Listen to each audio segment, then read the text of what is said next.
memutuskan memberhentikan Saudara Eni Andre Esa dari jabatan sebagai Ketua Dewan Perwakilan Rakyat Kabupaten Alor.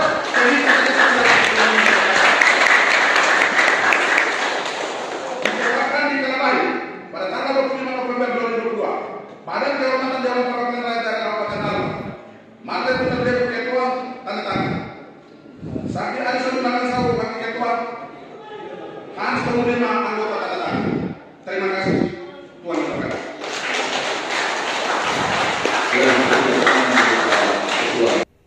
Apa kabar Mama? Baik. Baik, ya luar biasa.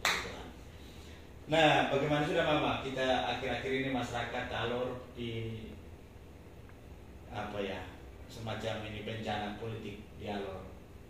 Mama diberhentikan oleh BK ini satu keputusan politik di DPR yang menghebohkan semua di Alor, di NTT, di Indonesia mungkin. Jadi kita ingin mau tahu penjelasan versi Mama seperti apa yang bermula dari pertemuan di KPK itu seperti apa, begitu mau bisa ceritakan sampai Mama menyampaikan itu di sana. Untuk itu pertemuan bersama KPK dalam integrasi pemberantas korupsi di Nusa Tenggara Timur pada tanggal 19 Oktober tahun 2022. Pada waktu ada materi yang dibahas oleh Pak BPKP RI tentang manajemen ASN. Lalu oleh Bapak Wakil KPK RI tentang kong kali kong untuk proyek baik antara swasta dengan DPR ataupun swasta dengan pemerintah. Dari dasar itu, setelah selesai materi-materi dari Kementerian Dalam Negeri, dua orang yang diberikan kesempatan untuk berbicara yaitu Bupati Malaka dengan Ketua DPRD Kabupaten Alor. Yang diizinkan. Nah, jadi dua orang saja.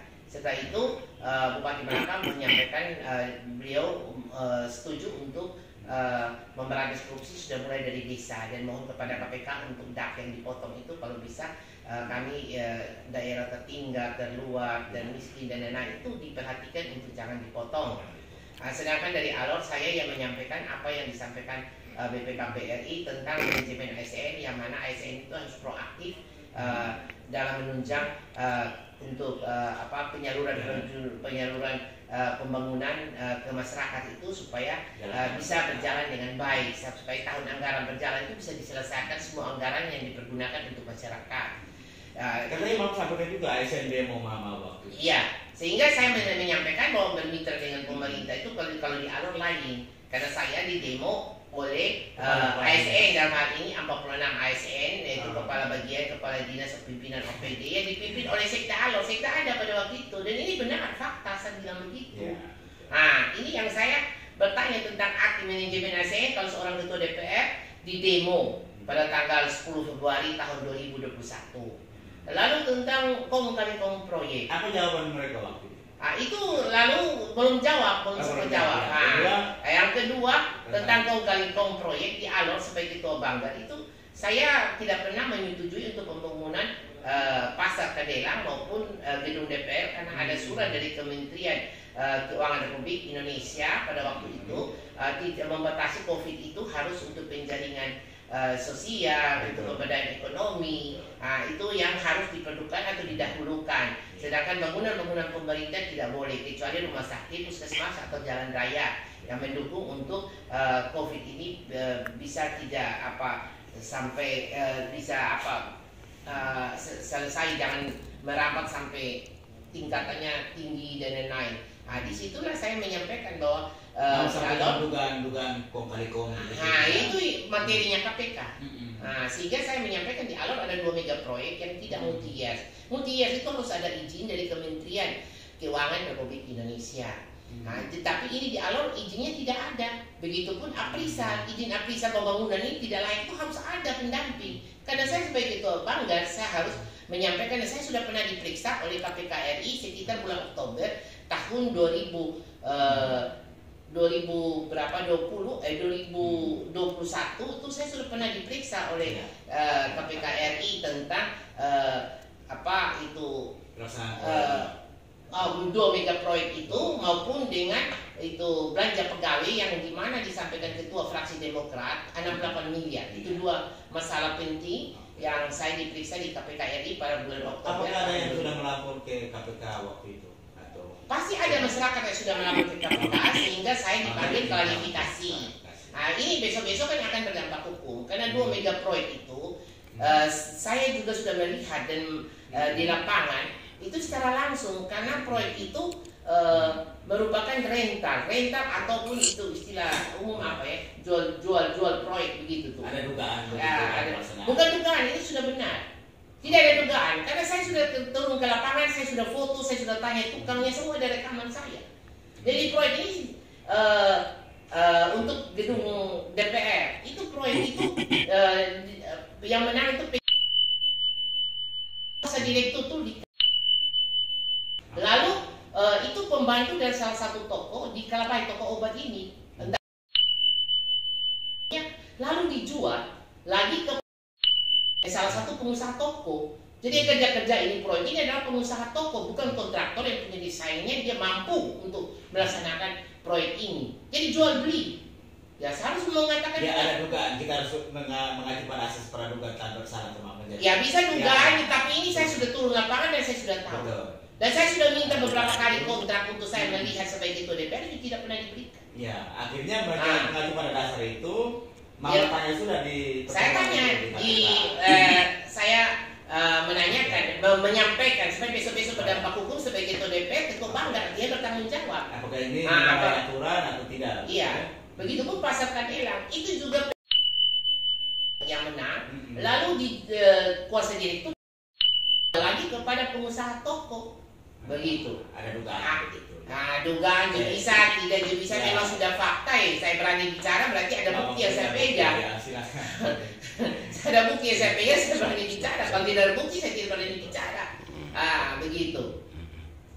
Makanya selain rate tadi istilahnya. Sehingga saya minta KPK turun di alot. Ya.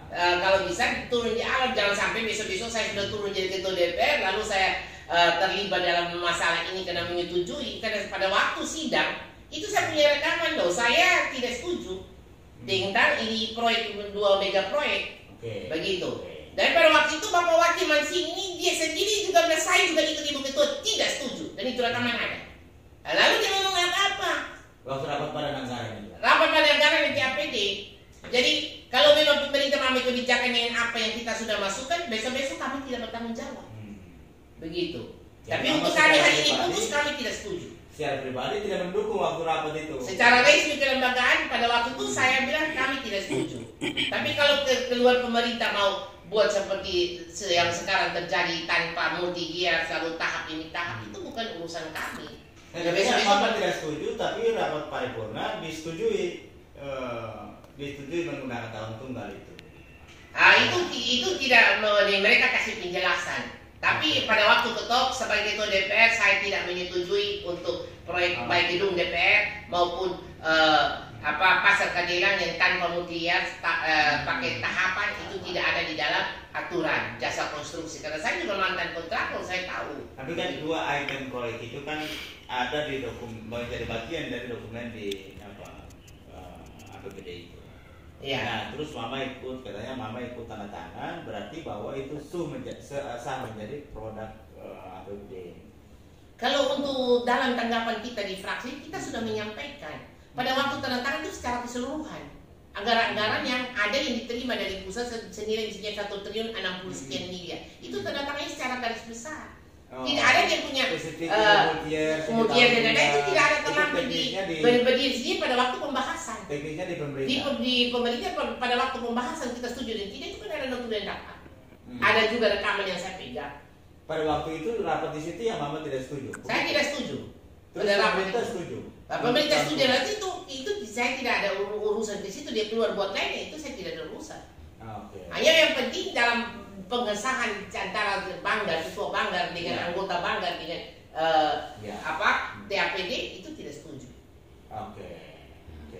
Lalu kemarin saya lihat dari Pak Wakil ini Sulaiman Sin menerangkan bahwa ada sabotase rencana anggaran APBD di 2023 Ibu Ketua tidak mau pembahasan. Itu dia salah pembohongan ya, publik. Buntut dari itu pembohongan publik. Karena apa? Surat dari Bupati tanggal 24 Oktober itu saya sudah diskusi kepada tanggal 25 kepada Sekwan bahwa ini tidak ada korelasi hubungan antara surat Bupati dengan sekarang pembahasan APBD Murni 2023. Tidak ada korelasi hubungan. Jadi tetap minta kelengkapan dokumen untuk kita bahas.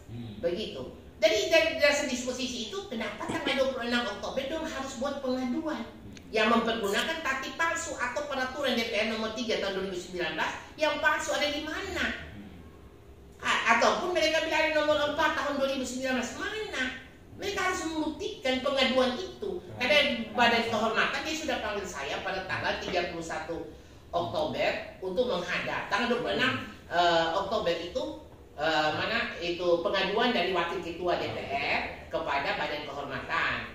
Lalu tanggal di disposisi. Jadi Wakil Ketua 1 yang mengadu, Wakil Ketua 2 yang disposisi. Ini kan dia punya aturan administrasi ini timbal balik. Kalau pengaduan dari Wakil Ketua 2, baru Wakil Ketua 1 disposisi itu masih aturan administrasinya benar. Ini pengaduan Wakil Ketua 1 di disposisi Wakil Ketua 2 ke Badan Kehormatan. Atau tanya mereka waktu itu. Saya tidak tanya, tapi kalau Badan Kehormatan bisa mengambil langkah berarti ada disposisi salah satu pimpinan. Atau Wakil Ketua 1 dia langsung pengaduan, dia langsung disposisi langsung ke Badan Kehormatan, kan lucu. Berarti ada salah satu Wakil Ketua 2 ini yang diduga disposisi ke Badan Kehormatan. Begitu. Setelah didisposisi ke Badan Kehormatan, lalu Badan Kehormatan tanggal 28 Oktober dia langsung mengeluarkan satu surat berita acara bahwa ketua tidak boleh memimpin sidang. Dia bilang ketua tidak boleh memimpin sidang. Dasar apa itu aturan yang dia pakai ketua tidak boleh memimpin sidang? Dia harus cantumkan peraturan nomor berapa, tatip nomor berapa. Bukan dia angka-angka suka-suka berita acara rapat Badan Kehormatan bahwa ketua tidak diperkenankan untuk memimpin persidangan baik paripurna maupun rapat-rapat alat kelengkapan DPR lainnya agar bersangkutan teradu. Ini anggrek ketua DPR fokus untuk memberikan klarifikasi laporan pengadu. Laporan pengadu sudah jelas. Lalu ini putusan mereka belum sidang, ini sudah belum sidang sudah lagi. Dari Badan Kehormatan. Setelah itu panggil tanggal 28 itu dia panggil tanggal 31 Oktober menghadap klarifikasi di Badan Kehormatan. Lalu saya tidak hadir. Lalu mereka mulai panggilan lagi kedua tanggal 15 November untuk menghadap klarifikasi. Di situ saya ada balas surat. Kepada Badan Kehormatan bahwa ada suratnya. Ada surat ini. Oke. Jadi di sini saya menerangkan bahwa sesuai suratnya Partai Gerindra maupun Partai PDI Perjuangan itu tanggal 1 November maupun tanggal 2 November surat pengadu ini tidak dibenarkan karena pengaduan yang disampaikan salah aturan di lembaga DPR Kabupaten Alor. Karena tatip yang sah dan benar tatip nomor 2 tahun 2019 tentang kode etik pasal bab 12 pasal 132 bukan tatip nomor 3 tahun 2019 atau peraturan DPR nomor 3 tahun 2019 tentang kode etik DPRD Alor pasal 4 huruf E dan huruf F, pasal 6 ayat 4 huruf C dan pasal 8 huruf H. Ini tatip palsu, saya bilang. Lalu begitu pula berita acara Badan Kehormatan tertanggal 28 Oktober yang tadi saya sampaikan bahwa saya tidak punya hak untuk itu memimpin sidang. Itu kesimpulan dapat dan bertentangan dengan aturan yang termuat dalam tatip nomor 2 tahun 2019 bagian ke-7 Badan Kehormatan pasal 61. Jadi di dalam pasal 61 69 tidak ada tertulis seperti itu. Di Badan Kehormatan punya hak melarang ketua DPR untuk tidak boleh bersidang. Di mana? Lu harus bekerja itu sebagai Badan Kehormatan itu harus tertuang di dalam tatip ini nomor 2 tahun 2019. Ini kinerja kita sebagai DPR yang bertanggung jawab terhadap kepercayaan masyarakat di Kabupaten Alor ini. Ini tatip nomor 2. Ini yang asli. Ini asli dan sah dan dibagikan kepada semua anggota. Pada waktu kita setelah dilantik dan disahkan pada tanggal 15 Oktober 2019. Ada pengesahan oleh saya bersama Bapak mengetahui dari pemerintah itu Bapak Hoki bukan diundangkan 15 Oktober tahun 2019 begitu. Terus tatip peraturan DPR nomor berapa? Nomor 3 tentang kode etik. Itu ada Mama tanda tangan? Tidak ada. Kalau saya tidak tanda tangan. Nomor 4 di mereka bukan tanda cara itu juga ada di sini, belum ada tanda tangan semua. Oh ya. Nah, seharusnya mereka menjawab ini surat. Oke, kami berdasarkan ini peraturan DPR atau tapi DPR ada nomor 3 tahun 2019 pengaduan ini buktinya ada terlampir. Pasalnya ini seharusnya mereka menjawab. Karena di sini juga surat saya sudah menyatakan perlu saudara ketahui bahwa Tatip nomor 2 tahun 2019 pasal 62 sampai 36 Badan Kehormatan mempunyai tugas memantau dan mengevaluasi disiplin dan kepatuhan anggota DPRD terhadap sumpah janji dan kode etik. Poin 1B meneliti dugaan pelanggaran terhadap sumpah janji dan kode etik yang dilakukan anggota DPRD pada poin 2. Tugas Badan Kehormatan menjaga moral, kehormatan, citra dan kredibilitas DPR. Apakah saudara ketua Badan Kehormatan memiliki integritas diri dalam tugas dan tanggung jawab sebagai anggota DPRD maupun Badan Kehormatan di DPRD Kabupaten Alor? Nah, karena saudara tidak memiliki moral, martabat, kehormatan, citra dan kredibilitas DPRD dalam sumpah dan janji maupun melanggar kode etik pasal 132.1 dan 2A sampai K yang sangat memalukan lembaga dewan yang terhormat DPRD Kabupaten Alor karena memasukkan dokumen-dokumen perjalanan tugas yang palsu berupa tiket boarding bill hotel Jakarta PP pada tanggal 12 Februari sampai 16 Februari 2021 dan 16 Maret sampai 20 Maret 2021 ada laporan ke Badan Kehormatan tapi saudara tidak mengambil tindakan sesuai Tatip nomor 2 tahun 2019 hingga ACW melapor ke pihak kepolisian untuk diproses secara hukum sesuai hukum pidana yang berlaku untuk pemalsuan dokumen dan membuktikan saudara menyetor kembali uang negara 2 kali perjalanan dinas. Jadi mereka ini tidak berangkat. Mereka ini tidak berangkat di Badan Kehormatan ketua ini yang tidak ada integritas diri. Itu ya, bagaimana? Sekarang di polisi ya? Nah itu di polisi, tapi mereka katanya tanggal 28 Juli sudah mengembalikan uang. Itu bukan berarti hukum tentang pemalsuan dokumen ini didiamkan oleh polisi. Tidak boleh. Polisi harus berproses karena ini kepercayaan masyarakat kepada mereka. Lalu mereka lalai dalam tugas dan tanggung jawab melanggar sumpah dan janji untuk kepentingan rakyat. Jadi setelah surat mama itu mereka balas atau tidak? Mereka tidak balas. Mereka tidak balas. Nah, seharusnya mereka balas kalau Tatip yang kami pakai atau peraturan DPR nomor 3 tahun 2019 bunyinya ini sehingga ibu dengan bukti bahwa sudah disahkan di paripurna atau sudah bukti ibu tanda tangan sehingga perlu ibu hadir untuk memberikan klarifikasi. Mereka panggil lagi surat nomor 3. Nomor 3 lagi untuk klarifikasi dan saya jawab juga yang sama ini surat. Dan saya jawab yang sama juga. Di bawah mereka pun panggilan perihal tidak benar dan salah alamat. Begitu. Kenapa Mama tidak hadir dalam panggilan BK baru menjelaskan isi surat yang Mama sampaikan ini? Ya karena saya harus minta mereka pembuktian. Pembuktian supaya saya pegang pembuktian tentang mereka Tatip nomor 3 atau peraturan DPR nomor 3 tahun 2019. Mereka harus jawab. Oh Tatip kita nomor 3 peraturan ini saya harus pegang bukti. Karena ini mereka sudah ada desain untuk mau menyusahkan saya dengan ketidakbenaran dalam menjalankan tugas mereka sebagai tanggung jawab mereka sebagai Badan Kehormatan atau di lembaga DPR ini sudah ada satu desain yang diduganya seperti itu. Diduga ada desain jadi mama tidak ingin hadir di proses di BK itu baru menjelaskan. Iya. Tidak bisa, tidak ada aturan di BK yang ada harus datang dan menjelaskan, tidak ada di dalam Tatip, tidak ada. Yang pembuktian sekarang yang saya minta adalah itu lu punya Tatip itu nomor 3 di mana? Lu punya itu peraturan DPR nomor 3 tentang kode etik di mana? Yang sekarang lu pergunakan. Nah, pakai untuk pemberhentian seorang ketua DPR. Ini kan penipuan, pembohongan publik dan menjalankan tidak benar. Apalagi sudah ada desain yang seperti begitu. Mengapa saya katakan juga diduga ada desain? Ya karena saya pada tanggal 29 itu November yang mereka mau sidang. Nah, itu saja juga saya datang ke sini lebih awal dari mereka semua belum ada. Lalu tidak ada orang melapor bahwa ada sidang paripurna. Lalu saya mau naik ke lantai atas untuk mau melihat paripurna itu sidang terbuka. Kok ada Pol PP? Selama ini sidang kenapa dia Pol PP jaga sampai 20-30 orang 3 pintu semua? Ini kan lucu. Lalu jadwal yang mereka bisa paripurna dan merubah itu tidak ada. Jadwal paripurna yang saya mengatakan palsu dalam mereka menjalankan tugas ini. Kenapa saya katakan palsu itu jadwal paripurna? Jadwal pembacaan keputusan BK. Keputusan BK itu jadwalnya yang sekarang mereka pergunakan sampai RAPBD atau anggaran 2023 ini palsu. Kenapa saya katakan palsu? Karena saya sudah sahkan untuk jadwal BANUS tanggal 30 September tahun 2022 itu untuk bulan Oktober, November, Desember. Lalu saya sebelum pengesahan kita rapat Banmus, saya sudah tanya kepada Sekpan, apakah jadwal ini dari tanggal 1 Oktober sampai 28 baru kita bisa berubah? Coba tanya pemerintah, apakah pemerintah sudah siap itu dokumen KUA, PPAS, RPJMD, RKPD, habis itu data dukung tambahan belanja pegawai. Karena belanja pegawai ini ada dugaan-dugaan yang dana terselubungnya sangat signifikan.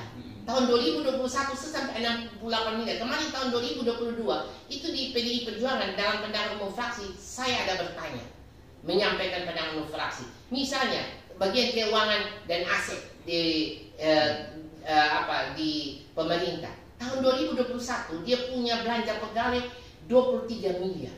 Lalu perubahan di 2021 dia turun menjadi 15 miliar. 8M ini kenapa lebih kasih masuk? Kenapa tidak pemberdayaan kepada masyarakat? Lalu 2022 di pembelanja pegawai itu 26M, kali 26M. Tiba-tiba tanggal 4 Agustus mau pembahasan itu belanja pegawai, itu buku warna hijau tanggal 4 Agustus kasih, dia belanja pegawai di bagian keuangan naik 30M.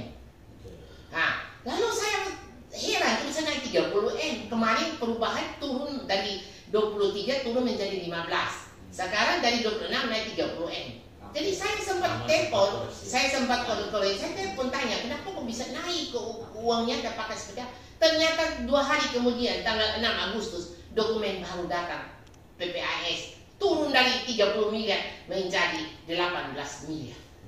Nah ini dokumennya gonta-ganti yang tidak bertanggung jawab. Begitu. Ini bukti.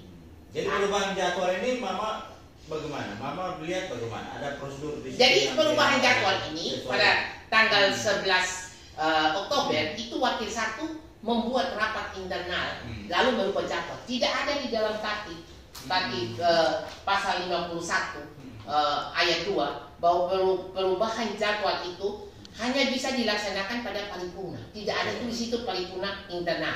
Ini. Nah, agenda DPR yang telah ditetapkan oleh Badan Musyawarah hanya dapat diubah dalam rapat paripurna. Tidak ada kata di sini rapat paripurna internal. Sedangkan mereka punya itu rapat paripurna internal. Nah, rapat paripurna internal itu mereka ada di kata internal di dalam tatib. Ini gimana? Jangan ngarang ini. Tidak ada. Nah, ini mereka pun keputusan itu apa? Jadwal mereka ada ubah 2 kali. Oke. Nah, di dalam rapat paripurna internal. Itu tidak ada tertuang di dalam tatib. Begitupun di dalam tatib nomor ini. Hasil rapat paripurna internal memperhatikan. Ini tidak ada. Tidak ada di dalam sini. Ini harus dirubah dalam rapat paripurna yang jadwalnya sudah tersusun dari tanggal 28 Oktober. Tidak bisa 11 Oktober. Paripurna tidak ada kata internal. Berarti jadwal yang ada paripurna yang sudah Banus ketok itu kalau bisa berubah di tanggal 28 Oktober. Bukan 11 Oktober lu suka-suka lu buat. Karena pemerintah belum siap dokumen untuk memberikan pada kita. Lalu seenaknya kita DPR ini rubah-rubah ikut mau-maunya pemerintah. Kata Bapman bahwa ini jadwal ini kan sudah mengalami perubahan akibat dari buntut dari pernyataan Mama kemarin di KPK, pertemuan di Kupang. Nah akhirnya pemerintah tidak ingin lagi ikut rapat. Itu pembohongan publik. Jadwal yang pertama Banus ini pemerintah sudah harus menyiapkan dokumen sesuai surat saya tanggal 3 Oktober itu harus menyiapkan dokumen 1 minggu sebelum dimulai. Berarti tanggal 17 Oktober itu sudah harus pembahasan di APBD tahun 2023. Belum terlambat kok. Belum ada masalah-masalah. Tapi pemerintah tidak menyiapkan tanggal 17 Oktober, tanggal 10 Oktober itu tidak memberikan kepada kami dokumen yang harus dibahas. Malah kirim surat. Lalu tanggal 11 Oktober karena pemerintah tidak kasih tanggal 10, tanggal Oktober secara diam-diam mereka buat rapat paripurna internal. Tidak ada rubah jadwal ini. Nah, setelah bermasalah yang disampaikan Bapak Maan itu tanggal 24 Oktober pemerintah sudah tidak mau juga. Setelah mereka rubah ini tidak kasih dokumen. Kalau mereka rubah ini kan untuk paripurna tanggal 24 Oktober. Tanggal 11 Oktober dirubah, tanggal 24 Oktober untuk pembahasan APBD Mudi tahun 2023. Jadi berarti dokumen itu harus kasih 1 minggu sebelum 17 Oktober. 17 Oktober tidak kasih juga. tidak kasih juga. Siapa yang disalahkan? Jadi jangan sabotase ini kondisi yang mau mempermudah supaya APBD-mu tidak dibahas, dikaji, dilihat dengan cermat yang teliti untuk kepentingan rakyat, lalu jual pembohongan publik bahwa ini karena masalah ini. Itu penipuan, begitu. Makanya Mama tuding Lalu jadwal palsu yang dirubah ini. Dirubah semua jadwal palsu. Oke. Setelah tanggal 24 memang betul kok, saya pegang bukti kok. Diduga-duga apa? Memang bukti kok. Ini situs rapat paripurna internal palsu, bikin ini tidak ada ketuan di dalam taki. Memang penipuan kok. Nah, setelah itu kalau dugaan berarti itu bisa benar, bisa tidak. Tapi ini sudah benar. Kalau mereka rasa saya memberikan keterangan salah, silakan lapor saya di polisi. Silakan. Lapor saya di polisi. Kalau mereka bilang saya omong, kenapa saya omongin secara online IT bahwa mereka palsu di tatip, kenapa tidak dilapor di polisi? Jangan lapor supaya ini barang semua terkuat dan terbongkar. Begitu. Nah, jadi mereka merubah lagi. Wakil ketua 2 lagi Mansing lagi merubah lagi tanggal 1 November jadwal palsu lagi ini dia merubah lagi. Jadi jadwal palsu lagi tanggal 1 November dirubah lagi oleh Mansing. Terus beberapa kali jadwalnya dirubah. Sudah 2 kali, yang sudah 2. Nah, lewat paripurna internal. lewat paripurna internal lagi. Kalau udah mau ikut paripurna yang asli, mesti 7 November. Baru bisa merubah jadwal. Nah, ini di sini hasil rapat paripurna internal. Nah, ini rapat hasil paripurna internal, ketua di tatip sini di mana? Oke. Rapat paripurna internal tidak ada. Begitu. Nah, jadi itu kondisi seperti Paripurna saja titik. paripurna saja, begitu pun di pasal 99. Kalau mereka mau sandingkan dengan pasal 99, berarti ada usulan dari bupati, pimpinan alat kelengkapan DPR atau anggota DPR yang 1/5 atau lebih dari satu fraksi mengusulkan. Tapi setelah mereka mengusulkan itu harus dirubah dalam rapat paripurna yang ditetapkan oleh Badan Musyawarah. Jadi jatuhnya itu harus berpedoman pada yang pertama. Begitu, bukan merubah paripurna internal lalu suka-suka sampai besok rubah lagi, lusa rubah, sehingga tanggal 29 mereka merubah lagi suka-suka lagi.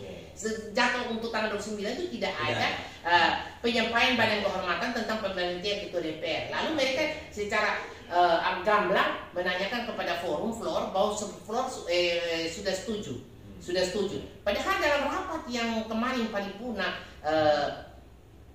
penandatanganan maupun pemberhentian ketua DPR itu tidak sah. Kenapa saya katakan tidak sah? Ya mereka buat. Karena dilihat dari shootingnya bapak-bapak wartawan ataupun foto-foto yang hadir di dalam ruang sidang itu hanya sekitar 15 orang anggota DPR maupun 2 pimpinan yang di atas. Seharusnya paripurna resmi begini 2/3+1 berarti 21 orang. Dan saya melihat bahwa pembukaan itu Bapak Wakil itu Mansing dia menyatakan bahwa ada 25 anggota yang hadir untuk memenuhi ini sidang paripurna. Ternyata yang dari hasil rekamannya wartawan dan lain-lain, saya lihat teman-teman yang hadir dari hasil, kan saya tidak masuk, saya sudah ditahan Pol PP. Hanya sekitar 15 tidak sah. Bukan berarti tanda tangan saja ini lalu menghilang atau ini tanda tangan diduga palsu untuk mencukupi quorum lalu tidak ada orang. Paripurna itu hadir dan telah menandatangani. Itu sekian hari udah. Hadir dan telah menandatangani ini untuk mengikuti paripurna berjumlah sekian orang dari 30 anggota DPR. Itu baru sah. Hadir. Bukan suruh tanda tangan lu pulang. Iya tanda tangan naik kapal cepat. Naik kapal cepat. Atau memang lu sudah naik kapal cepatnya ikut susah pun tanda tangan. Supaya itu pemberhentian ini anggap sah. Bisa 25 orang. Padahal ini dalam ruangan hanya 15 orang nih menghalalkan semua cara. Begitu. Aneh memang. Aneh. Ini saya harus menyampaikan supaya masyarakat tahu. Jangan besok-besok generasi penerus kita lalu enaknya sebuat seperti begini. Kasihan dong. Nama baik Alor, nama baik masyarakat. Karena saya ketua DPR, saya yang punya masyarakat. Lalu dicernakan begini, seperti apa? Harga diri dari masyarakat orang Alor adalah di saya, bukan di siapa-siapa. Begitu. Itulah kondisi yang terjadi sekarang. Supaya masyarakat semua tahu apa yang disampaikan Pak Mansing sebagai wakil ketua DPR adalah pembohongan publik. Karena semua saya punya bukti sah, yang tadi palsu dan saya punya. Diduga palsu. Mau diduga yang benar saya sebagai ketua DPR, saya tidak pernah menandatangani, tidak pernah juga dalam paripurna ada itu apa tatip nomor 3 atau peraturan DPR nomor 3. Kalau sudah ada dan sudah ditandatangani, sudah dibagi kepada kita anggota semua ataupun pimpinan DPR harus pegang, itu sah. Mama satu lagi, sekarang surat pimpinan DPR sudah ditujukan ke partai, ke ketua PDIP Alor. Bagaimana PDIP merespon surat itu? Karena 30 hari harus ada respon. Apakah mau ganti Mama atau mau tetap mempertahankan Mama? Kalau saya sebagai ketua DPC, sebagai ketua DPR, pasti dari paket tidak akan menggantikan. Karena saya kerja betul untuk kepentingan rakyat dan masyarakat, bukan seperti orang lain. Sampai sekarang tergantung lama. Dari paket tidak percaya, kasih 3 bulan, sekarang sudah 6 bulan, kok 9 bulan. Soalnya ada satu kepercayaan dari partai masuk gaya di ini lembaga dewan yang terhormat, kan lucu-lucu saja. Jadi Mama tetap tidak merespon, tidak akan merespon surat itu. Akan ambil langkah hukum saja. Akan ambil langkah hukum. Akan ambil apa? Pidana. Pidana pasti. Ya, dengan melapor ini apa? Dugaan tatip palsu begitu, Mama. Nanti baru pengacara sama DPD yang ambil langkah. Oke. Selain itu, apakah melanggar hukum TUN atau tidak? TUN itu kecuali keputusan gubernur. BK tidak bisa. Baru ini paripurna palsu. Harus pembuktian ini paripurna palsu, data-data yang mereka buat palsu, kita harus pembuktian dalam tindak pidana dulu. Di Pekanbaru, putusan BK bisa gugat. Itu jadwalnya mungkin betul. Jadwalnya itu harus dalam waktu 3 bulan. Itu baru bisa pemberhentian seorang ketua DPR. Lalu harus dimasukkan di dalam daftar jadwal acara itu 10 hari. Bukan hari Pak ini jadwal rubah ini sekarang juga langsung panik. Tidak, maksudnya bahwa kenapa itu tidak ditunkan untuk menguji prosedur pemberhentian? Tidak bisa. Harus ada keputusan resmi. Dari keputusan. Sekarang kita harus uji petik ini palsu-palsu dulu. Oke, makanya pidana ya? Pidana. Pemalsuan, tanda tangan semua, ikut dukung semua, pakai data palsu semua, itu yang harus saya ambil langkah hukum. Dan saya juga minta, dulu kan saya sudah pernah, mereka itu sudah rekayasa saya dari sejak saya jadi ketua DPR. Pernah ada mosi tidak percaya, berapa? 18 ke 19 orang. Lalu saya rapor di Polda NTT pada bulan Mei tahun 2020 kalau tidak salah. Itu pun juga mosi tidak percaya bilang hilang. Tidak ada barang bukti. Padahal saya sudah berusaha untuk ada, tapi di Polda NTT dan tidak ada.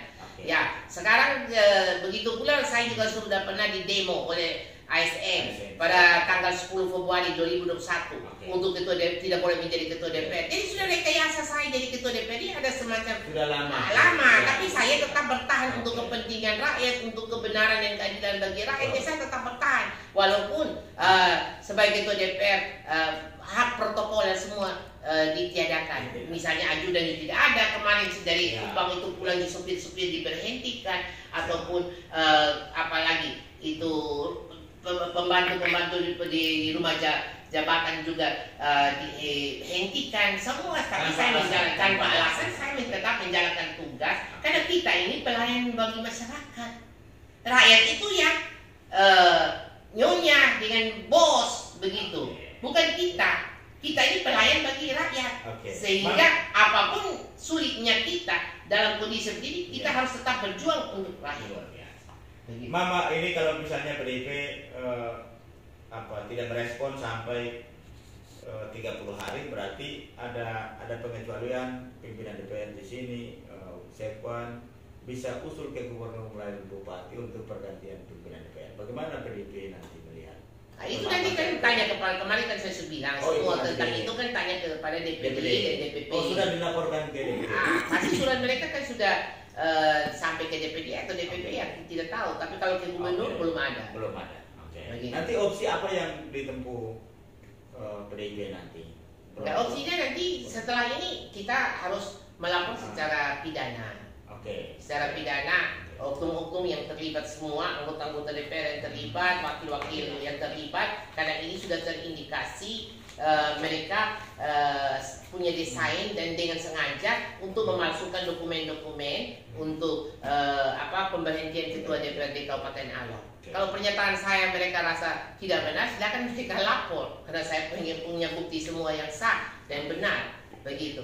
Hanya disayangkan seorang badan kehormatan dia harus introspeksi diri karena dia seorang salah satu orang yang pemalsuan dokumen-dokumen perjalanan dinas, tidak berangkat ke Jakarta ke Menteri Dalam Negeri, tapi ada tiket, ada hotel, ada taksi, ada semua SPPD ditanda tangan. Saya punya data, saya sudah dapat ketemuan IRDA, Inspektorat IRDA, hasil LHP IRDA Provinsi.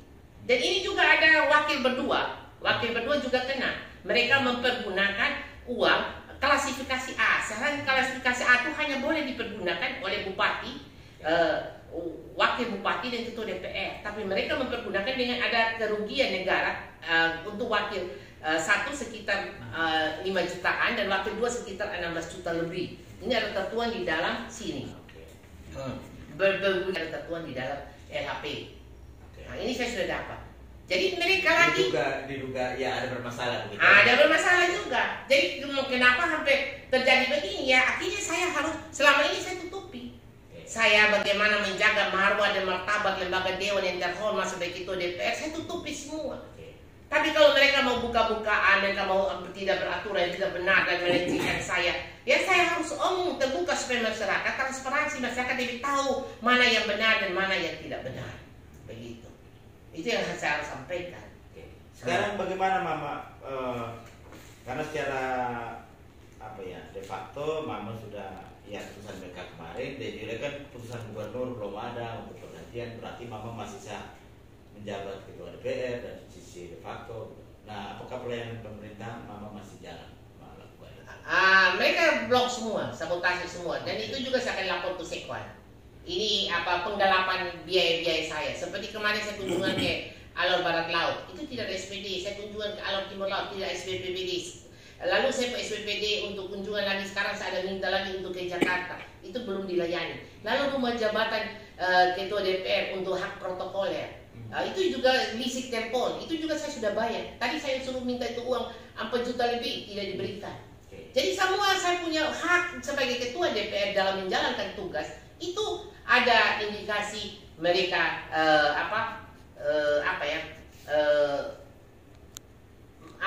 penggelapan. Ada indikasi penggelapan yang dilakukan oleh Sekwan. Dan ini juga berdampak hukum, dan itu juga salah satu laporan materi ke Polda NTT untuk dilidik. Karena saya punya hak, saya sudah kemarin ada orang yang saksikan. Nah, ada staf baru saya saksikan, suruh antar itu buat SPPD untuk saya tugas ke Alor Selatan. Dia datang, dia bawa kembali itu undangan dan lain-lain, dia lempar di meja depan sini, itu Sekwan. Dan ada yang saksikan, baik itu sopir maupun staf yang saya bawa untuk menjadi saksi dari saya. Nah, ini kinerja menggelapkan hak dan tanggung jawab saya sebagai jabatan negara sebagai ketua DPRD Kabupaten Alor. Sampai saat ini staf Mama tidak ada. Tidak ada, semua tidak ada. Saya ada tamu seperti Bapak lu mau minum, saya layani setelah selesai. Tinggal saja gelas semua saya buang ke tempat sampah. Kalau sudah banyak ya saya punya staf ini, saya suruh angkat bawa keluar. Ini staf pribadi Mama? Ya, staf pribadi saya untuk mendampingi saya. Karena apa? Sebagai ketua DPR itu harus ada jaminan. Jangan sampai di jalan ada masalah, ada orang yang saksi. Ini kenapa mereka boikot semua?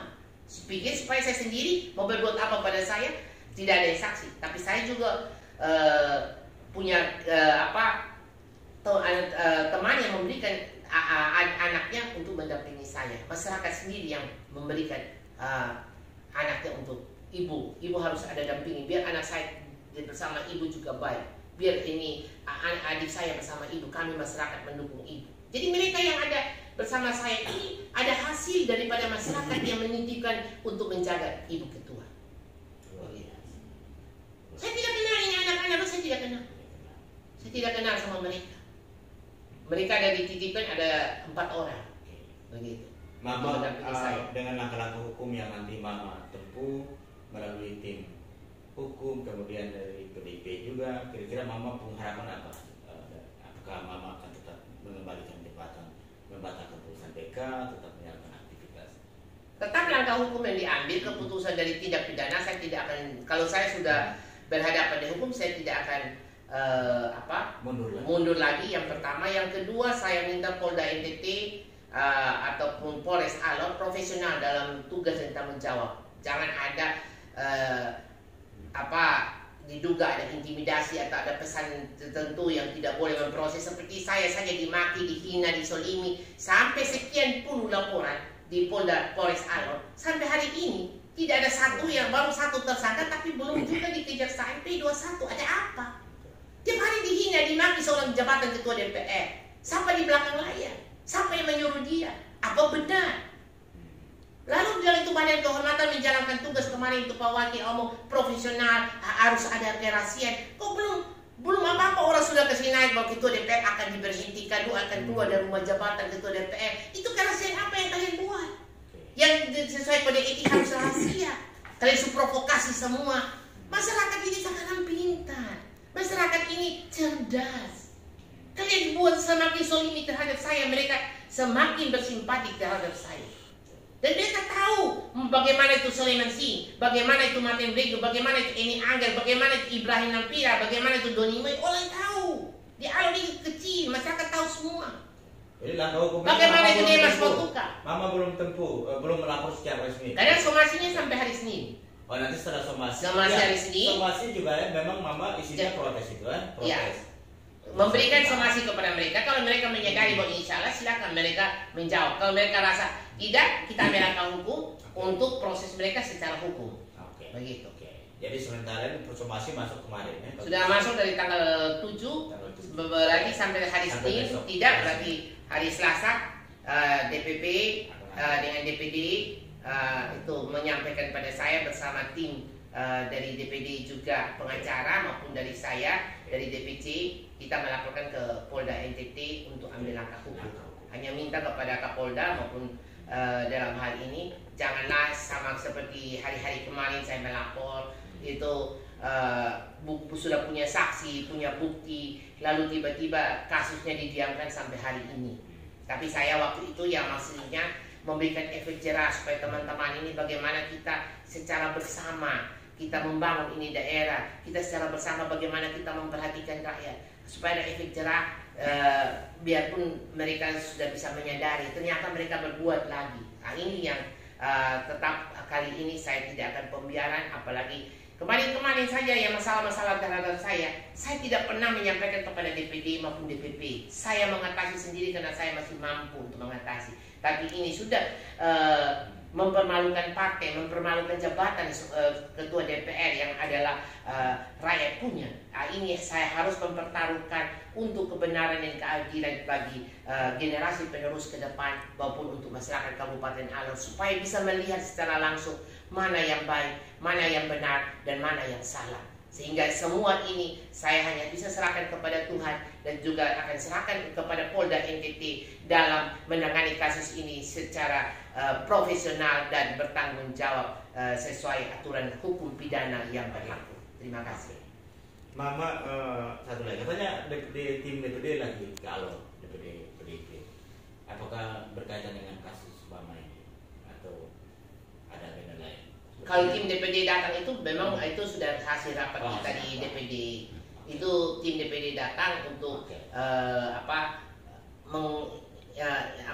mengklarifikasi, mendapat ini masukan dari tokoh masyarakat, dari pihak-pihak ini bagaimana kondisi yang ada untuk bisa ada apa-apa kan mereka sudah tahu secara langsung. Gitu. Memang untuk saya juga tidak boleh memberikan pernyataan-pernyataan di media massa. Tapi kemarin memang saya melihat yang Bapak sampaikan, yang disampaikan Bapak Wakil Sulaiman Singh sudah overdosis dalam arti pembohongan publik. Makanya tadi pagi saya memberikan izin kepada DPD untuk saya bisa menyampaikan, Bapak menyampaikan saya meminta izin DPD untuk saya bisa mengklarifikasi kebenaran supaya masyarakat lebih tahu mana yang jelas, mana yang benar dan mana yang salah.